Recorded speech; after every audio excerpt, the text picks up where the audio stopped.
Hello and welcome everybody to this week's edition of the Founders Pod. Happy to have you with us. My name is Brandon Minert. Here with my co-host Matt Lamb. Matt, how you doing? Good. How are you? Awesome. I'm doing great. Good. Today we're Jordan-less. So typically another co-host of ours is Jordan Hansen. He was not able to make it, but we move on. Alas, we have to move on. We're pushing forward without him, and we're excited to bring the guest that we have on today. But before, a word from our sponsor. Matt, take it away. Are you looking for a high-end pool builder for your residential or commercial property? Look no further. Infinity Pools specializes in creating custom luxury pools that are not only beautiful, but also built to last. From initial design to final construction, our team of experts will work with you every step of the way to bring your dream pool to life. With a wide range of options and features to choose from, we guarantee that you'll love your new pool. Contact us today to schedule a consultation and start building your dream pool. You can find Infinity Pools online at www.infinitypooldesign.com. They are currently servicing Sun Valley, Idaho, Jackson, Wyoming, and all of Utah. Give them a follow on Instagram and TikTok at Infinity Pool Design. Again, you can find them online at www.infinitypooldesign.com. Awesome. Excited to give them a call. They're pretty good. In fact, if you're a celebrity, give Infinity Pools a call, right? They've worked with some big names for sure. Yeah, big names out there. So shout out to Ren, episode number 52. Really good listen. Okay, we're going to introduce our guest today. Excited to have him on. Just met him. So brand new to the Founders Pod here, brand new to us, but we're excited to hear his story. Guest that we have on today, owner, founder, CEO, and president of Blueprint Technologies since 2013. Also has a number of other companies, self-described serial entrepreneur. So if you've grown up in the entrepreneurial realm, you know these guys are hardcore and have a screw or two loose, right? And we're excited to hear his story, but our guest today is Ryan Neal. Ryan, welcome to the podcast. Thanks for having me, guys. Awesome. Yeah, no, appreciate you joining. Ryan has a couple of companies that he listed. Blueprint Technologies is the main company, but also is involved in real estate, both investments and properties at Pendulum Properties and Pendulum Investments. Also, FYI, check him out as a band with Iris Drive Band. So sing, and you can listen to him on, Apple Music, Spotify, all of the major platforms. Is that right? Yep, all the streaming and YouTube as well, and we play live around in the kind of the Northwest area. That's cool. So are you the main singer? Yeah. All right. So doing the vocals, any cowbell, any unique instruments going on as well, or? Everybody can use more cowbell. Awesome. So yeah, we play. It's actually with two guys I went to preschool with. So way back in the day, and plus another guy that, and we all work together as well, which is awesome. So I do the bulk of the songwriting and then singing and play guitar, and then I also played bass on the records as well. So you guys were in preschool, hitting the xylophones and kind of looked at each other and like, hey, we have a future. Or each other. And you're like, we got a future in this, guys. Like, we sound pretty good, right? Is that? Yeah. It's I mean, entrepreneurship is very much of the kind of the relentless pursuit of creation of businesses, of things, and music is really patterns at being able to make a record and actually take it out there is entrepreneurship in and of itself. So it's a lot of fun. Ryan, Brandon and I go back all the way to first grade, so not preschool. It's just funny how you can't get rid of some people. You're kind of stuck with them. Hang around. That's what you got to tell your kids when they go to preschool. Is you're like, look, don't worry. The people you meet in this class, a few of them, you'll always know the rest of your life. Yeah. Like, I'm sorry, this small group of 30 people, one or two of them will be with you for the next 40 or 50 years. So sorry. Yeah. My daughter would look around and go, yeah, all these people suck. So I hope I get rid of them. No. Yeah. Along the way. Yeah, that's funny. Anyway, well, we're happy to have Ryan on. We've heard a lot about him. We're excited to hear his story. Ryan, to get us started, Can you describe the companies that you work for or started, Blueprint Technologies? Can you describe what they do and what you do for those companies? Yeah, definitely. Yeah, so Blueprint is a company that started back in, we're just coming up on April 1st is the 10-year anniversary. So most folks know that the rarefied, getting a company to be able to be in business and last for 10 years is pretty rare. So we're super proud of it. Excited to be able to be doing this as long as that we've done and change and transform. Blueprint today still has the same kind of core starting point and core business model that we started with, but it's a very different company now. We do everything data technology. So for large enterprises. So we kind of sit in between and understand all the different really complex data technology that's out there, ways that companies use data. And we'd be able to create solutions and products to help large companies be able to make it useful for their businesses. So that's kind of the role I play. I'm almost kind of like the anchor in the business where I'm not a tech person. I actually don't really like tech. I don't listen to any stuff on the digital streaming services. I actually listen to vinyl and still have all my CDs and kind of Nice. so, but what it does is it's kind of like, it makes it, all of the technologists and the really, really smart people, it forces them to actually make technology that's relevant for the business owner, that's going to power the business forward. And so that's really what we specialize in. So what's a typical company? Is it just construction, or is it any sort of business that you work with? No, we work with everything from startups that want to get kicked off and want to be able to build products. We work with large companies like Microsoft, Coca-Cola, AT&T, like major enterprises. Like for example, like one of our platforms that we run that we built is an intelligent supply chain platform that powers all of Microsoft's internal supply chains for building out their data centers. So yeah, that's the type of showcase that we love to do. It's, we have build things around, for large scale retailers around inventory optimization, profitability analysis, be able to help their sellers do better business out in the field, or their stocking, their stores keep better products in stock for folks. So, okay. So these are custom solutions then for these companies. Is that correct? Yeah, usually, or they'll be will utilize large scale and kind of world-class technology and be able to configure it in a way so that the businesses can utilize it. Okay. Is it a lot of database back-end stuff and user interface front-end design, or is it one or the other? Except we start the opposite way, as we go with the actual customer experience or the user experience and then work back. Try to make it as optimal as possible, not start with the actual technology in mind. Interesting. So yeah. Blueprint, as far as not anything really to do with blueprints per se, but essentially when a customer comes to you, you try to map out the blueprint of what they need and get to the finished product, through design and creation that way. Yeah, I am impressed for how young you guys are. You know what actual blueprints are, which is awesome. My dad's a builder, so yeah, construction. Nice, exactly. Yeah.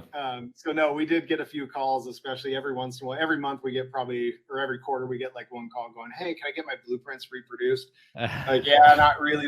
It's kind of a play on words. It's really more architect and design for technology, Gotcha. Right? Architect design for data technology. Is there a specific industry you focus on, or just anybody?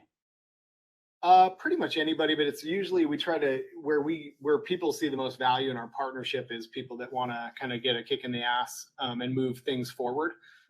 So that they have a high level of incentive to try to improve and leverage technology to be able to improve. So like the technology companies are big customers of ours, but also a lot of retailers and manufacturing that want to get ahead of their competitors, or they're just feeling pressure from post-pandemic supply chain madness, and they need to be able to actually leapfrog their old technology. They'll leverage us to be able to understand their customers better.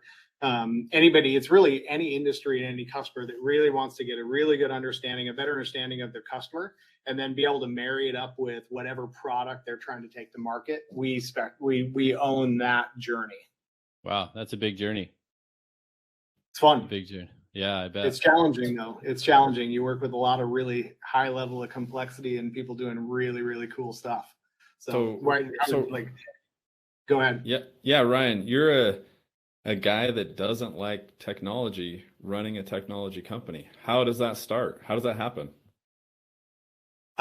Well, so I actually see it as a pretty big advantage, and I try to kind of hold to it. What it does, in kind of the entrepreneurship side of things, typical, like most companies are either started by somebody who knows the product really, really well, or somebody knows how to sell product really, really well and want to take something out to market.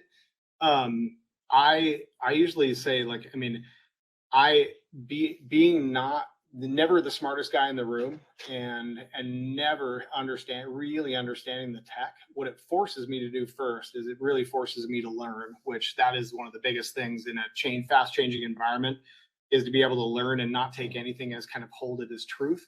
But the other big thing is it forces me to build really good teams, because when I walk into a room and I'm trying to engage with a customer and they start speaking what sounds like Latin, but I know it's English words, I have to be able to go out and attract really good talent that are going to translate.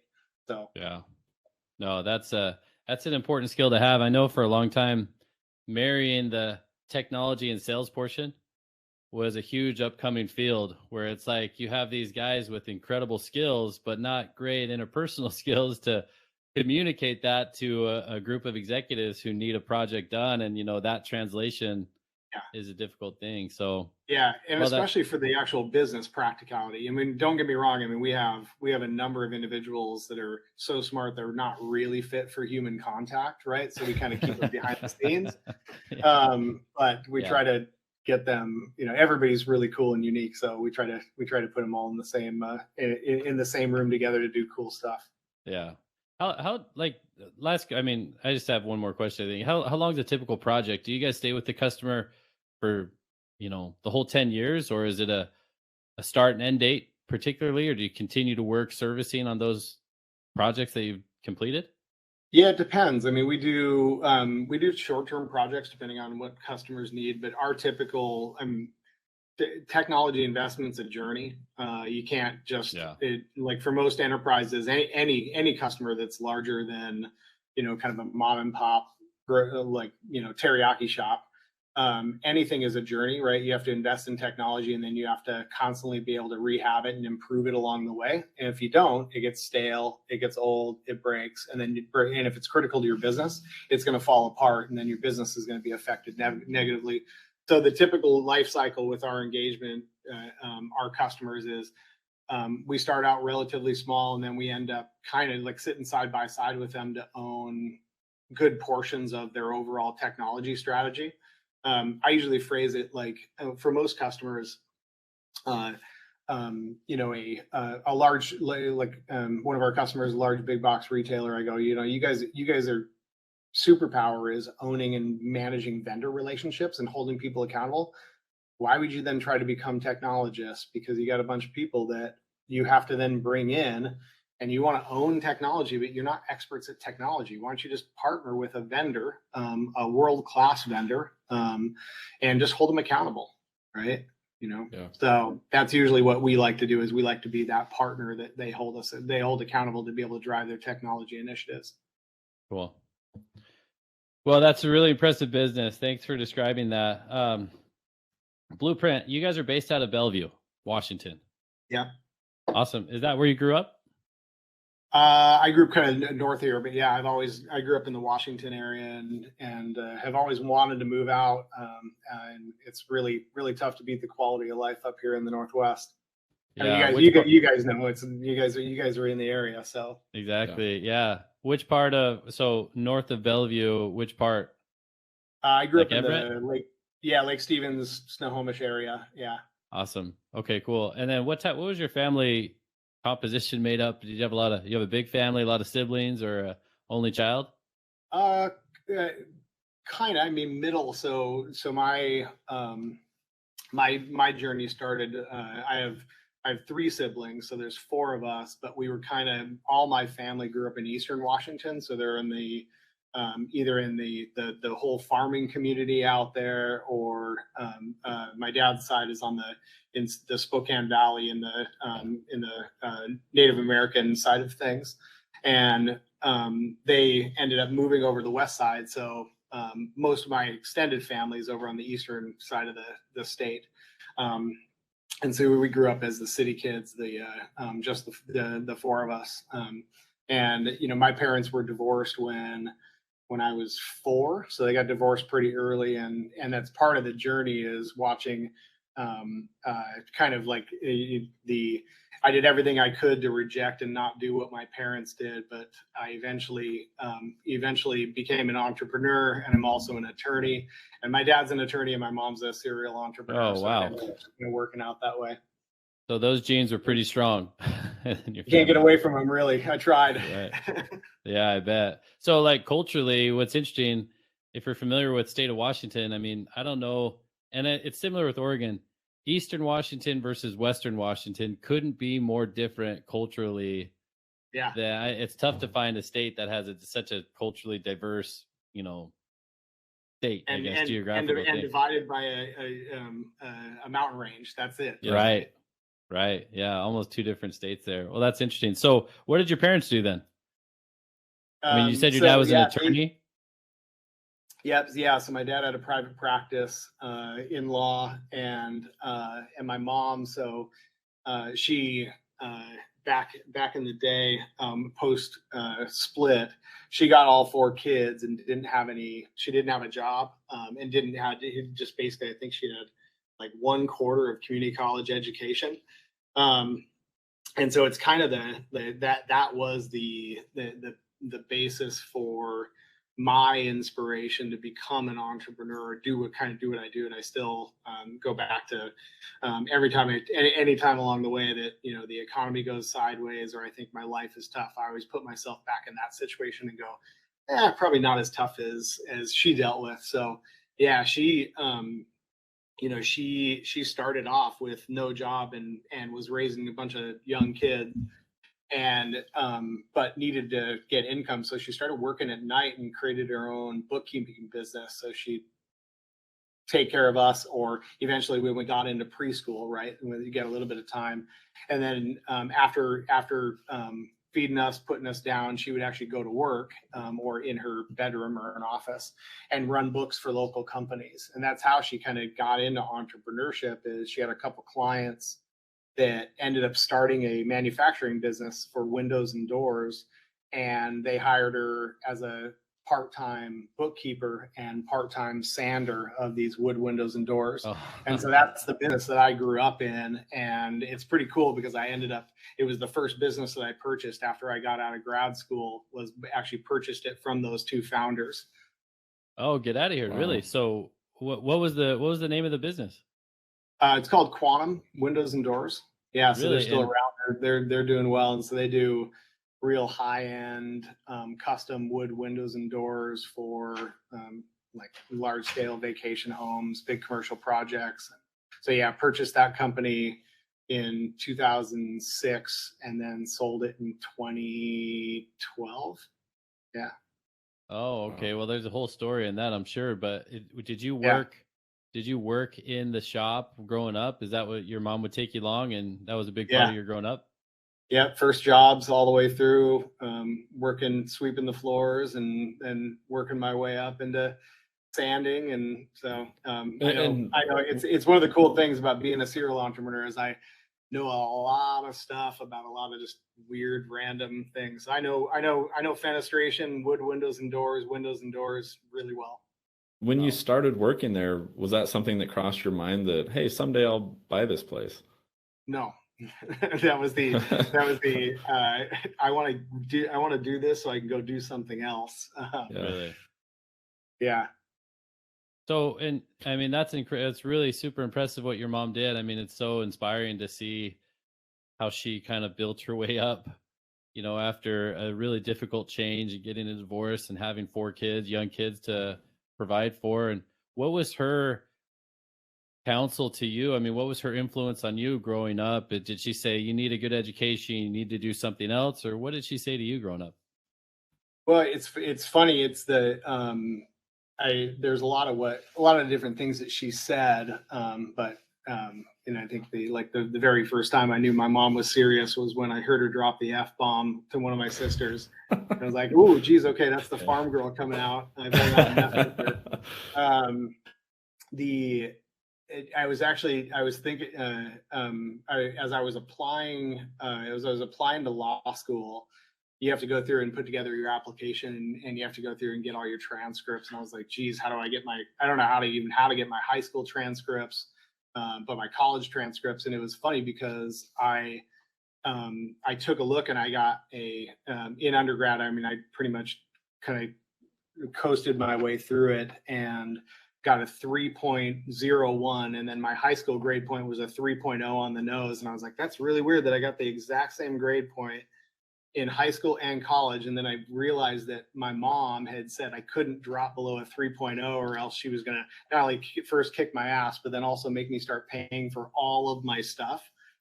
And so I just barely above what that minimum threshold, the expectations, right? And so they're kind of tying it back. It was not really what she said. It's that expectation that she put out of, you're going to college or else you're getting kicked out of the house, and you better get good grades or else or else there's going to be consequences.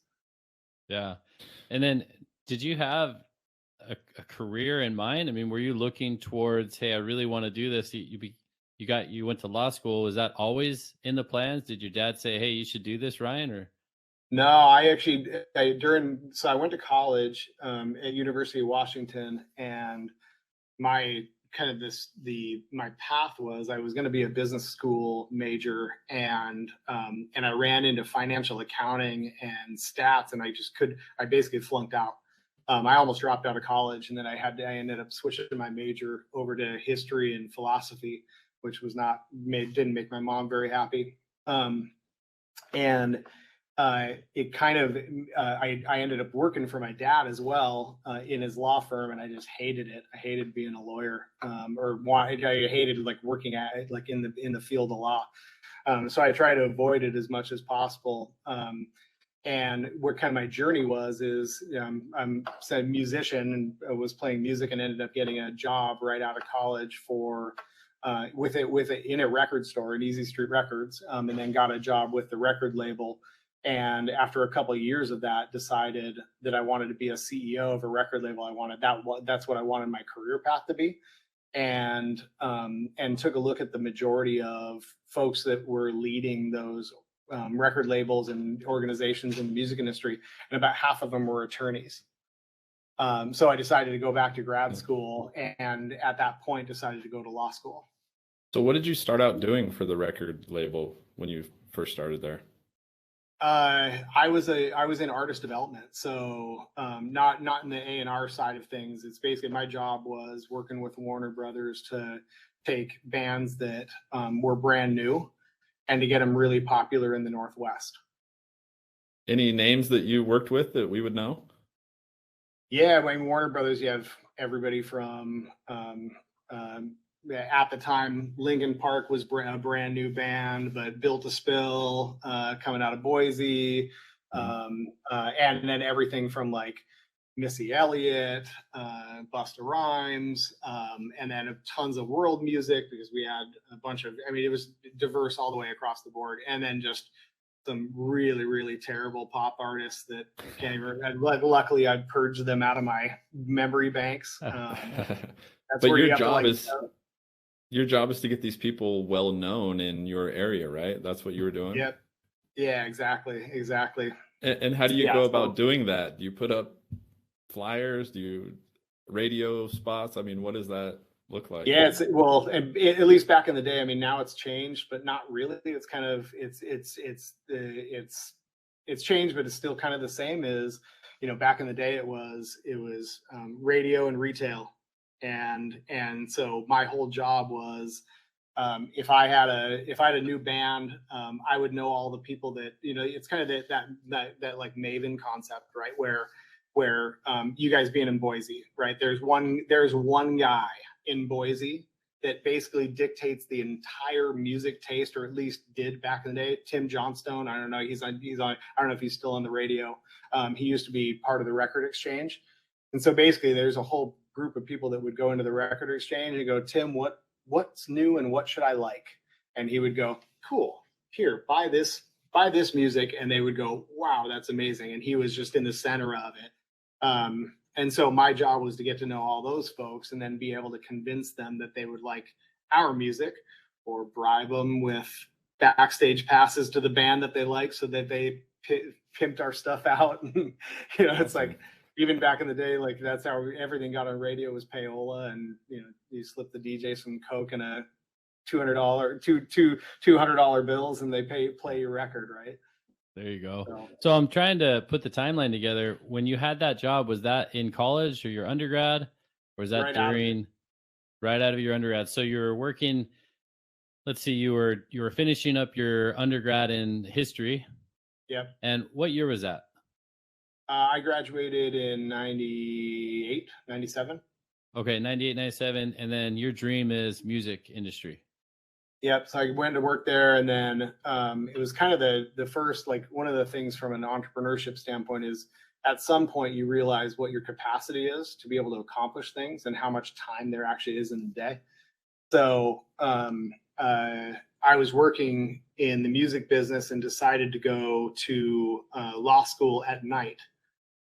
And at the same time, then I got a job actually working out at Microsoft, doing audio and video testing. And it's one of the times when I actually learned that I actually had a pretty good ear, was because I don't know anything about the technology, and Microsoft is looking for building this team to be able to test their audio and video, the processing of it. And I got 100% on the actual test, the test. And they're like, you don't know anything about the tech, but I don't know how you passed that test. Come on in here. So I spent at the beginning of law school, and then I did my MBA at the same time at night. I would start out going to Microsoft and do work, and then I would then leave and go do my music industry gig from and that was like 6 a.m. till 8 a.m. From 8 to about 3, I would do my music industry gig, and then I would bug out and go study, and then go to class in the evening. And usually go to class, go to law school probably until like 8 o'clock at night, and then go study until about 10, and then rinse and repeat. And you start to realize, like, I was like, how much TV watching and how much just stupid shit you do that wastes time, where people go, oh, I just don't have enough time in the day. And you start to learn what your capacity is. So that's how I spent kind of the early 2000s, is running like that for about four years straight. Wow. And this is before Red Bull and a lot of energy drinks, right? I mean, what was the... Well, Seattle, right? I guess you got Starbucks all day long, right? Yeah, exactly. I tell, like, you make it through like managing your drugs, right? Which is coffee, booze, get to sleep. Yeah. Like, and you can't be sitting there nodding off in a law school class at 7:30 at night when you're, just because you wake up early.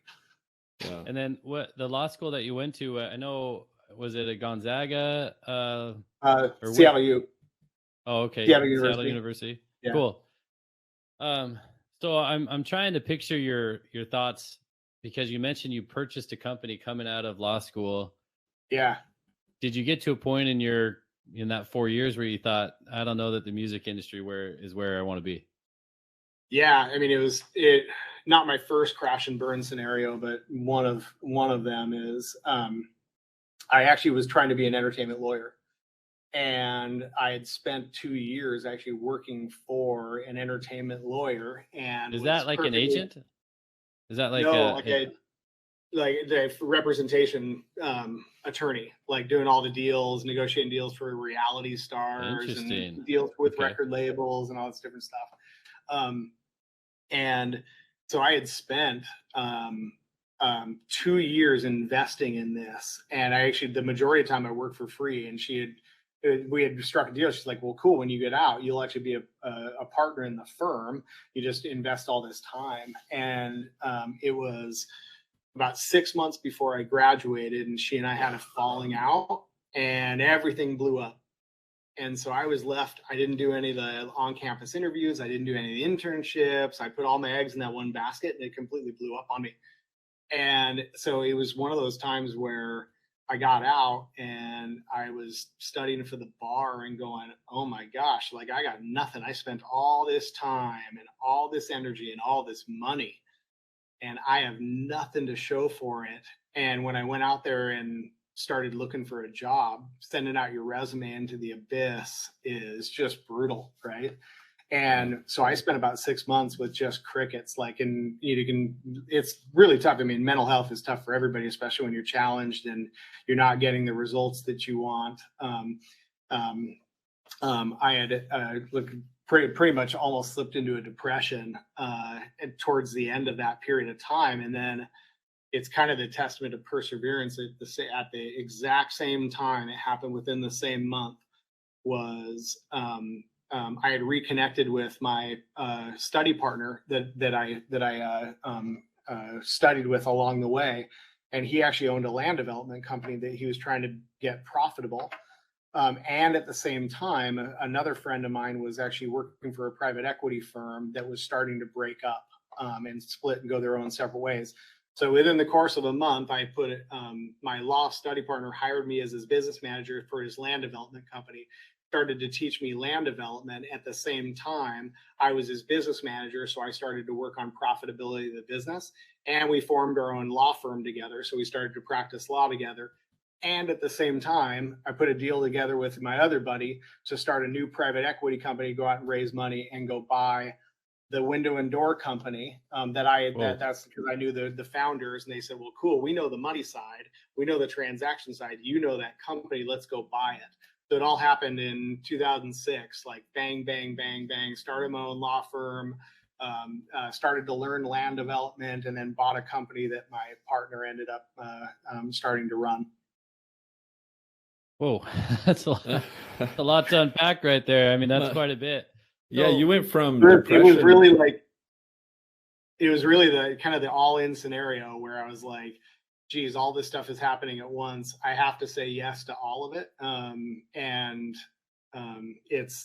But it's also, I mean, it's kind of, most entrepreneurs have to do it and make that, you have that inflection point. You have to just go for it at some point. I mean, I cashed in my 401k. I liquidated all my savings and just said, here's my money. What does this get me in this purchase of a company? Right. And looking back, I mean, it was the smartest thing I did, but it was also realizing that I was going to have to work 16 hours a day to be able to handle everything all at once and to be able to accelerate it, Were you in a relationship at the time? Yep. Okay. And so I don't know if that was a spouse or what, but I mean, that's a fairly significant commitment. Was the person you were with, was she like, hey, can you go get a job? Like, kind of want to see you too. I mean, what was her position at the time? Well, that was a big part of it is, we actually met. That was my wife or girlfriend at the time, eventually got married, and then we split up a few years ago. As we were dating, that was a big part of it, where I was like, cool, I'm supposed to be the man. I get this double degree that I'm working for. She sacrificed having to go along with me because I met her in law school. And then out of it, I'm like, I'm supposed to be the guy, right? I'm supposed to be now either working for a big firm or working for a big company, and I'm the most unemployed in our family, right? And so that was a big part of it. That was a lot of pressure that I put on myself, but then also kind of looking across the table, and she's like, when are you going to get your shit together? Like, and I'm here for you, but you better get your shit together, and then to flip it around and go, cool. By the way, I'm taking all the money and savings, I'm putting it all into this big venture. It was some interesting conversations, but also, I mean, I don't know. I mean, anybody that marries an entrepreneur or dates an entrepreneur, they got to know what weird, crazy breed of individual that they're dealing with. If they're not, that it's, I don't know. Yeah. They know what they're getting into. Were you confident taking all of those big leaps at once? I mean, that's a lot and a lot of money. I mean, were you scared? Were you like, hey, let's just do this? What were you thinking? Well, Well, so two things on that. There's always unknowns, right? Anybody that even just has a regular job and they take a new job, right? You don't know what's on the other side of that chasm when you jump. And so getting comfortable with the that not having that line of sight is something everybody has to get comfortable with. Otherwise, you end up, being the type of person where you're trying to, you end up becoming a banker that wants to squeak out like half a percentage point, and you're cheering when you do it. Miserable existence. The other side is like, the advice I got from an entrepreneur was, if you actually believe that you can accomplish things, then always bet on yourself. And even if you don't know what you're doing, and even if you don't see a path forward that's clear, always know that you're going to work your ass off as hard as you can and learn and try to figure it out. And that's really the strength of an entrepreneur, right? Is like, relentlessly pursuing opportunities, even when you have no idea whether or not they're going to be successful or not. And then just know that you're going to put the requisite amount of pressure on it to be able to give it its best chance to be successful. So, question. So, were you involved in the, window and door company in the day-to-day, or were you just kind of part of the exchange to get that company purchased? Not initially. So, I knew the company backwards and forwards just because I'd worked in it. Right. And, when I walked back in the door after we completed the purchase, one of the head of engineering was like looking at me like, geez, I knew you when you were like 12 years old, a little shithead kid running around here that we had to take care of because you are the son of the boss. Right. Yeah. And then it was kind of an identity thing. It was one of those things where sitting in, I doing due diligence on a company when I'd never done it before, but I was the most educated person in the room and I didn't understand any of it. It was pretty intimidating, and I learned a lot of lessons. I got kicked in the teeth quite a bit, quite often, early on, because I was supposed to understand things like just discounted cash flow or cash projections on a post-acquisition operating, net working capital calculations and operating capital versus the capital expenditures you have to put together. I had studied it all, but I had no idea how it actually worked in practice, right? And so being on the other side of it was pretty intimidating. I was involved in the transaction, so I got to learn a lot, and then my partner took it over. And I started working in the land development company with my other partner and practicing law. So I would do the legal work for the company. And then, if like the 2006 is when we purchased the company. So we ramped it up to about double the size. And then 2009 hit. And that was like the big crater moment because we had just purchased an athletic club, and we had just started our first tech consulting company in 2008.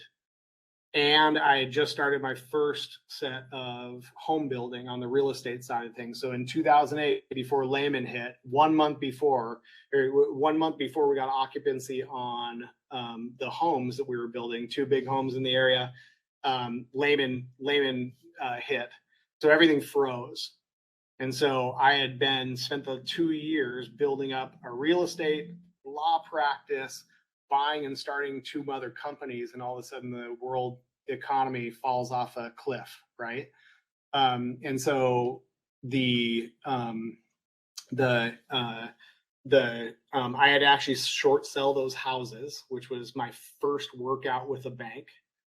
So if you've never been, I usually tell people I have a very unique set of skills at this point that most people don't want, because in order to get them, you have to go through some serious shit and get some serious scars. So in 2009, I had a workout with the bank on the real estate side of things. I was running the athletic club, which at that point I didn't even have a gym membership. I didn't work out at all. So running that business, and people were canceling their memberships in droves. I had a tech consulting company that was just starting to take off, so it was sucking a bunch of cash. And then the window and door company went from double of where it was at back down and cut over 50% of revenue in 6 months. And so, yeah, I still remember my mom calling me up as I was walking around, and she's like, how do you deal with this? Like, how are you dealing with this craziness that's going on with all this, these credit swaps and all these different, these banks shuttering doors and bailouts and all this crazy stuff. And if I even stopped to think about that, I would probably like curl up in a ball on a couch and never get off. I just powered through it. So kind of the long story short on that is we ended up getting the business all through that downturn. But I ended up taking over the window and door company because my partner was like, oh, geez, this is too late. I just had a good run of hell. And we were able to keep the thing profitable all the way through and ended up selling it a few years later for a real good profit. So did you have to shut down the other businesses, or did those stay afloat? No, ran them. Wow. Just ran them. Got really, really good at cash flow management and profitability projections. Just had to, right? I mean, just think about this, like, and that's where kind of, the people who were entrepreneurs through that time, and if you've ever had to manage through a downturn, which we're starting to go through right now. So for entrepreneurs that are trying to manage through a downturn, the bright side is once you make it out of this, you're going to have some scars and you're going to have some skills that enable you to manage a business through a downturn. And that's really, it's a really important skill set to be able to operate through a downturn. And we would start out the week, 50 employees. I think we had 120 employees in the portfolio, and start out a week and go, cool, payroll's happening Thursday and we have $0, not just not enough money to cover payroll. We don't have any dollars at all. So we need to be able to make Monday, Tuesday, Wednesday to be able to figure out how we're going to get the right amount of money to be able to cover all the payrolls. And that was like a 2-year cycle every 2 weeks. Yeah. Stressful. Stressful to get through that for sure. You'll learn a lot. Yeah. Well, I think it's cool about that window and door company. I mean, luckily they'd been around long enough that the sales didn't go from 100 to 0. It went, he said it cut in half, which is saying something, because a lot of companies went down to 0. And I think it's impressive that you guys worked your way through. I think the owners sold at a good time though, 2006. We probably timed that pretty well. Yep, exactly. Yeah, that's a good deal.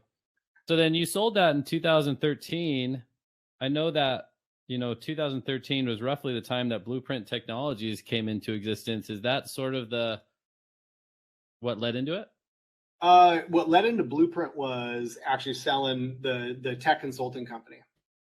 So that company was a company that was more kind of like a recruiting company, a staffing company. And what I'd always wanted to create was a company that was much more business focused, that really understood the business outcomes, and was really applicable, bringing technology to be able to power the business initiatives. Part of that was because I would always be pissed off at technology within the businesses that I would run. I was running manufacturing companies and trying to watch it, and technologists implement an ERP system was just nonsense. And so I always thought there was a better way to do it. And so had partnered with another co-founder, or a couple co-founders, but one of the main ones was a guy that worked out at Microsoft, and he had the same philosophy around frustrations with just general staffing companies that were basically body shops.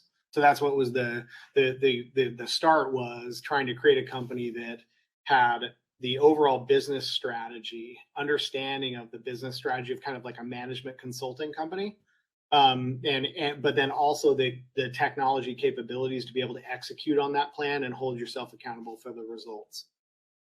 Gotcha. And then, was it something that was a difficult thing to start up, or what was the origin? I guess you described what your frustrations were, but how did that end up working out? Yeah. We still, we try to stay pretty lean and scrappy. We started the company kind of in how I like to start companies. And I think the way that it's a real smart way to do it, which is being able to put together a lightweight business plan with a bunch of necessary components along the way and get them set up and try to test them and try to get the thing to fail along the way before you actually get it kicked off. So we started Blueprint April 1st of 2013, but we actually started Blueprint November of 2012. That entity we just shut down once we got the real kickoff and all the different components to actually get put in place. But it was a grind. I mean, our first year, it took a heavy level of investment to try to get it up to speed. We started it super scrappy in the top office of an athletic club, the athletic club that I owned.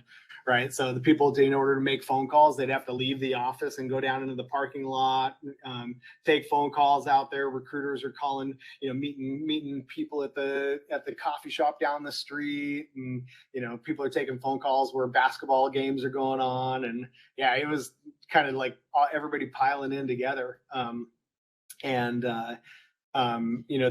Then we got up to kind of our first wave of critical mass and then started to move out of that office. And then things just took off like wildfire. We ended up being the fastest growing company in Washington 2 years in a row. I think it was 2015 and 2016. And wow. One of those, we actually got best places to work for too. So the quality of employee experience was up there. And now we're one of the largest privately owned companies in Washington. Wow, that's really so. Do they base that off of gross sales on fastest growing? Yep. on revenue growth? Yeah. Wow, that's incredibly impressive. I mean, you started it at a really good time, right? Like that was kind of the kickoff to the rebound. Yeah. I mean, the last 10 years have been, steady growth for a lot of people in the economy. But man, that's incredible. Fastest growing, largest. So how many people do you have working at Blueprint right now? I think we're right around 550 employees. Oh, wow. Wow. Yeah. That's incredible. Yeah. So I was going to ask you. Go ahead. You can go, Matt. So when you started off, you said, it required a pretty big investment to get things going, but you stayed, you're scrappy. You had the office above the gym. Was there ever a point where you're like, are we going to grow out of this? Are we going to make it? Or were you always confident that, hey, we know what we're doing. It's just going to be a matter of time? Well, so for me, those two different things are, there's two components of that don't really fit. So from a confidence standpoint, I always try to be confident. Yeah. Really, like, a really good entrepreneur is not risk averse or risk tolerant. What they're really good at, a really good entrepreneur, is all around risk management, identifying risk and then mitigating the shit out of it. Most people don't know. I mean, we almost, within the first 12 months, I think I counted at one point, we almost went out of business 9 times, right? Like running out of cash. Because being able to grow, like most companies actually go out of business when they're growing, not when they're declining, because it just takes so much cash management to be able to grow. And if you mess it up, also, like it's also for entrepreneurs, what we always talk about is operations is king. If an entrepreneur is not operational minded and doesn't understand accounting and financial statements and how to actually manage that stuff, they need to get really good at it, because forecasting growth and being able to manage it is all around a huge portion of its timing. And so yeah, there was I still remember, like I remember there was one point where where the economy was still really, really bumpy, and one of the other companies was not doing very well, and Blueprint luckily was doing well, but we had this weird situation happen with a bank where they ended up finding out about the other company's financial health, and they cut off the line of credit at Blueprint. It was the first time I actually figured out, they realized that they could actually do that as part of their agreement with a separate entity that they didn't control. And the day after they cut off our line of credit was the first time that we didn't have to go into the line to make payroll. Uh, literally the same exact time, so wow. I don't know how can you be confident about doing, like, you just have to Yeah. grind your way through it and just try to see every angle and try to constantly be analyzing what's going to happen and predict, and then try to influence it as much as you can. Well, that bank lost out. I don't know that you're still working with them or not, but man, if you aren't, No, they really definitely, lost out. definitely not. Those are one of those ones where I go, yeah, at some level, I don't forgive and I don't forget. Yeah. Those are ones that you're going to get back eventually. So. Yeah. Well, and on a side note on those, I just don't understand why they don't come to you and say, hey, talk to us about this other company. We want to learn more. Instead, they just take action. And you're like, you don't even know the whole picture. I mean, you're just taking action based on what you think is a risk. I've always questioned those decisions, I guess, by some financial It's because companies. they're bankers. Dirty bankers, right? They are the anti-entrepreneur. They're your assessment of risk, I think, for entrepreneurs is really accurate. I mean, banking, they are so, I don't know. Yes, they could be so risk averse. It really stifles their growth opportunity, but Yes. they have different concerns. Exactly. Well, question, I mean, what are your plans with Blueprint moving forward? I mean, you're still a young guy, still have a lot of runway left in your career. You want to grow it, take over the world, merge and partner with somebody else, or what are your guys' thoughts on that? Yeah, so we're really our strategy changed. It really changed about kind of 5 years ago, and it's really taken hold.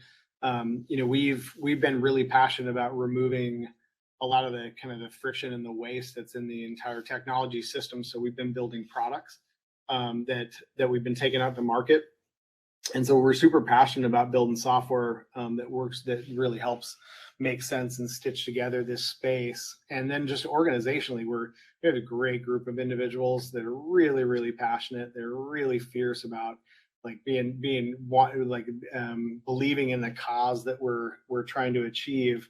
And so we're always looking to grow and always looking to expand, not only domestically but internationally. A couple of years ago, we opened up an office in Eastern Europe, which we're investing in pretty heavily.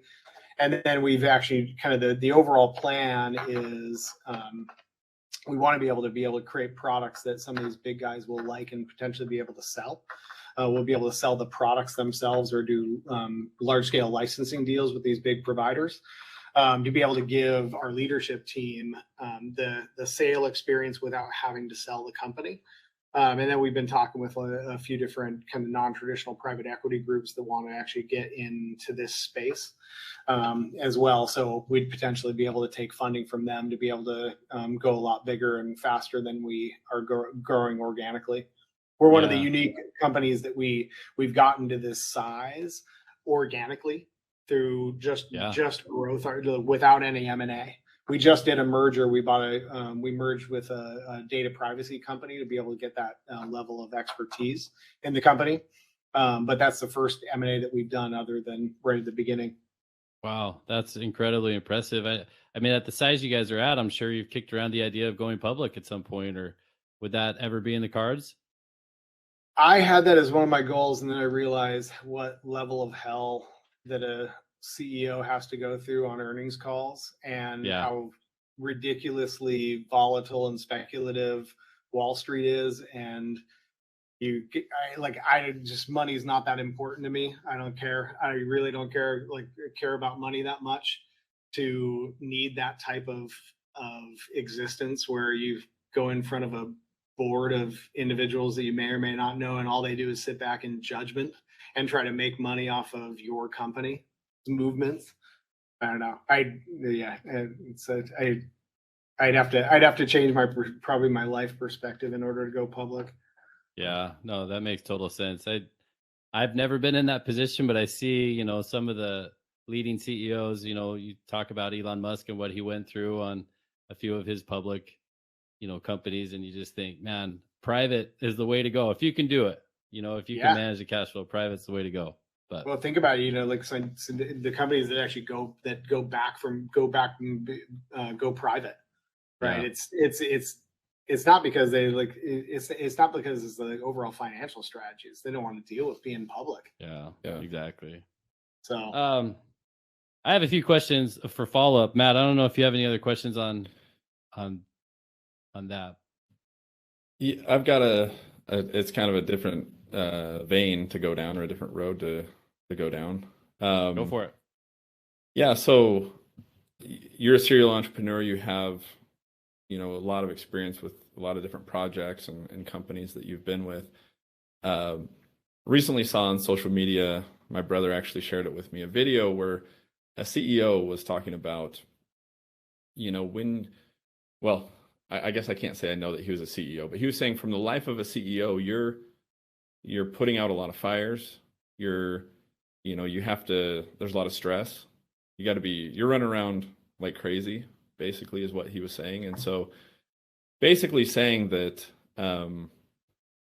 being a CEO is, it's labeled or advertised as being something that's glamorous, but in real life, you might be better off just having a regular job. And just kind of wondering what your thoughts were on that. Obviously, you are a CEO and an entrepreneur, so just curious what your thoughts are. Yeah, it's awesome. I love you. It's a really good observation and thought process, because entrepreneurship is not for everybody. And being a CEO, being a founder is not for everybody.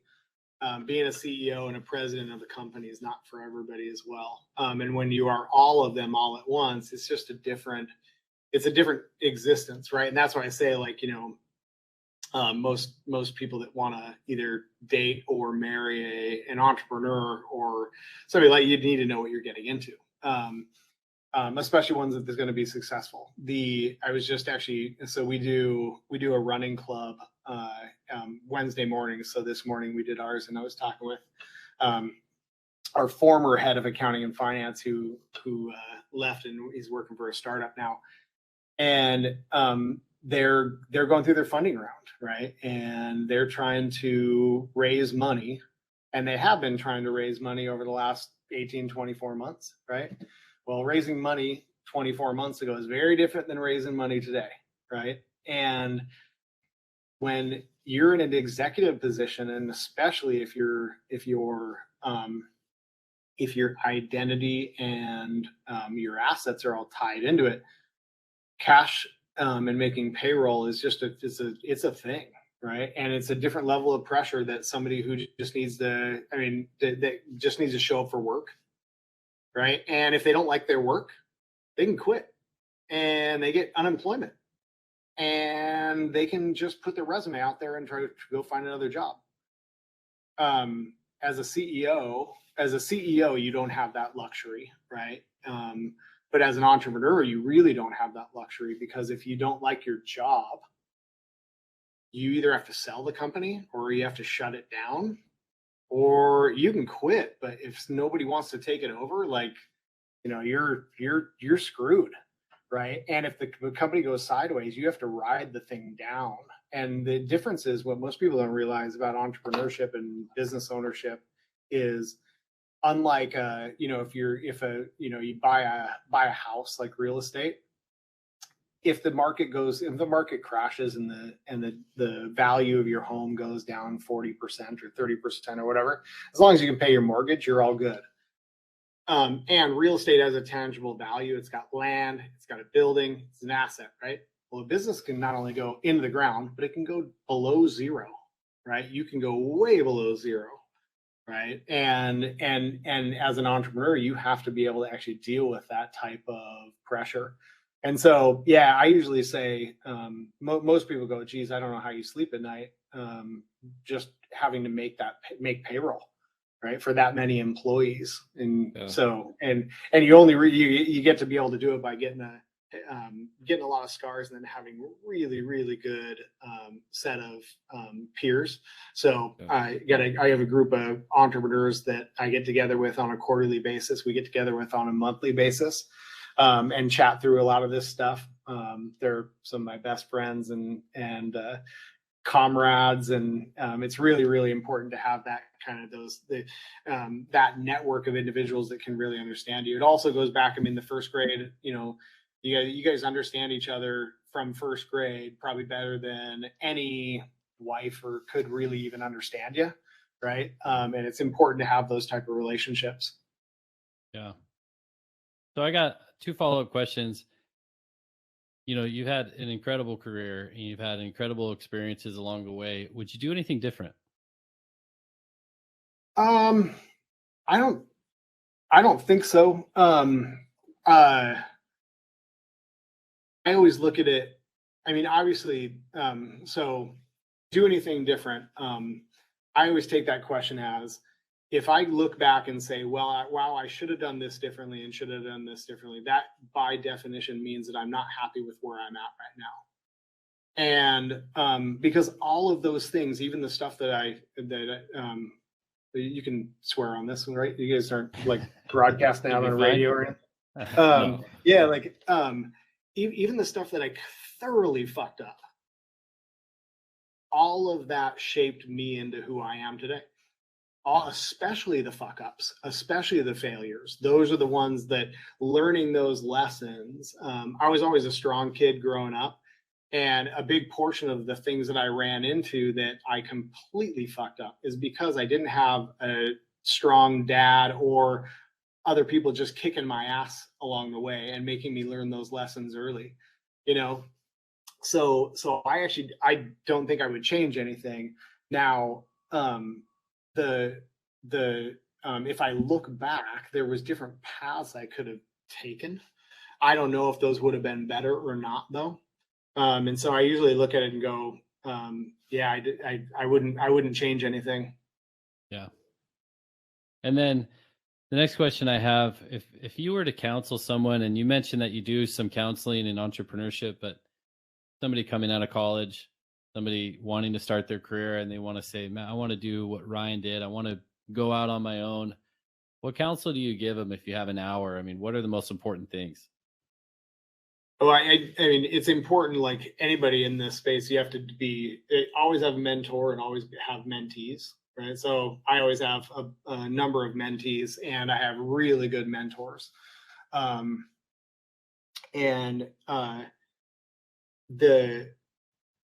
There is no substitute for hard work, right? There's a lot of time in the day, and most of the time, if if you're even relatively smart, you can be successful in almost every single thing out there that you can go do, as long as you're willing to work your ass off and learn, right? And so people are going into the entrepreneurship side of things. I usually just counsel them and say, well, cool. First, it's not all it's cracked up to be, right? Most entrepreneurs don't make a shitload of money, other than what social media glamorizes, right? Most entrepreneurs actually make less money than the people that work for them. In my company, I'm not the highest paid individual, and so you have to really love it. You have to really, really love it. And to the point where it becomes kind of part of your personality, and then just apply the amount of pressure that you have to have. There's nobody that'll feel sorry for you. You can't feel sorry for yourself, and you have to have that level of perseverance and grit to be able to get through all the ups and downs. Yeah, well, that's good counsel, wise counsel for sure. Matt, any final questions? No, just want to say thanks, Ryan, for taking the time out of your day and talking with us. It's been great. You bet. I love what you guys are doing. It's great.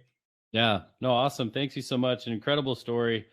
Really appreciate it. If you want to find more information about Blueprint Technologies, you can visit them on their website, www.bpcs.com. Again, www.bpcs.com. Also, you can find Ryan Neal, Neal, Ryan Neal, on LinkedIn and other social media platforms. Appreciate him. And make sure to check out his band, Irish Drive. Incredible band. They're going to be doing a little bit of a tour, like a mini Northwestern tour, coming to Boise. I hear it at some point. So for all of our Boise listeners, check them out. But Ryan, appreciate your time. You got it. If you're looking me up on social media, Ryan Neal Seattle will usually lead you to the guy who plays in the secondary for the Seahawks. It is pretty cool to hear that on the on the Hawks games. That is not me. Either one. Reach out to either one. They'll help you out. Either one, go for it.